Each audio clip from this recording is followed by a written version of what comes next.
you're going to see tensions arising between the U.S. and Mexico. What are these tensions about? It's about the border. Okay. At this point, Texas had become a republic independent from Mexico. We talked about the Texas Rebellion last week. And there was this territory that both Texas and Mexico claimed to own. So, for example, here you can see, taking a look at this little map, Texas claimed that their border extended all the way to the Rio Grande.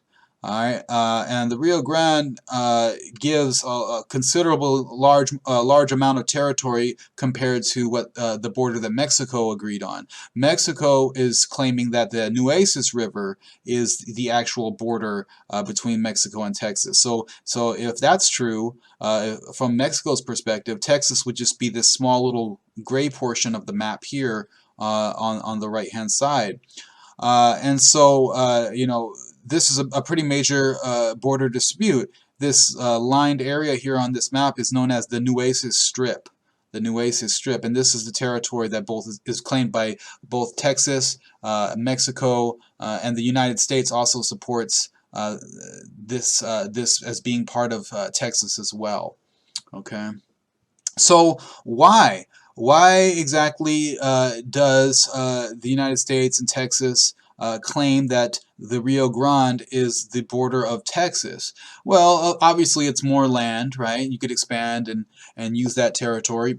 But another major reason is because Santa Fe in New Mexico is within the boundaries of that border, if the border was the Rio Grande. Okay, so that means the United States would then gain control over the Rio Grande once the United States annexes Texas, which is pretty much only a matter of time at this point. And so the United States would gain control over the lucrative Santa Fe trade, because there was trade going on between the United States and Santa Fe here in New Mexico, where there was a lot of money being made going back and forth between the two areas, and so all that trade would then be held within the United States after the U.S. annexes Texas, and if the border of Texas is the Rio Grande. Okay. So they would gain the Santa Fe trade and within this Nueces Strip. Now, Mexico, of course, does not agree to this. From Mexico's perspective, this is all part of Mexico, all of this disputed territory. And so the president of Mexico, Jose Joaquin de Herrera, is pretty much trying to figure out a way of settling this dispute over the border without going to war with the United States, which is kind of a difficult thing for him to do because he doesn't want to look soft in Mexico, right? He wants to appear that he's, hard on the United States, but at the same time, he doesn't want to provoke a war. So he basically is going to put out a statement saying that anyone, right, whether it be the United States or Britain or anybody who annexes Texas, Mexico will consider that an act of war.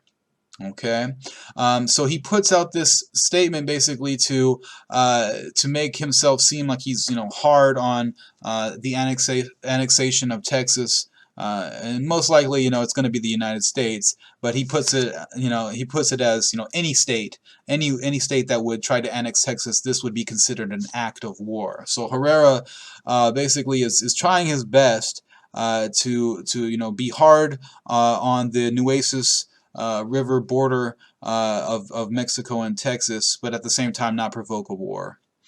When the U.S. eventually does annex Texas in 1845, you're going to see Herrera still trying to appear as if he's got a grasp on the situation. He's going to request funding for defense of the border territory, and that funding would come from mortgaging 1/4 of all the property of the Catholic Church in Mexico, which, at this point, the Catholic Church still has a considerable amount of property in Mexico. So he hoped to raise funds and use those funds for the defense of this border territory. Okay, so the funding is there.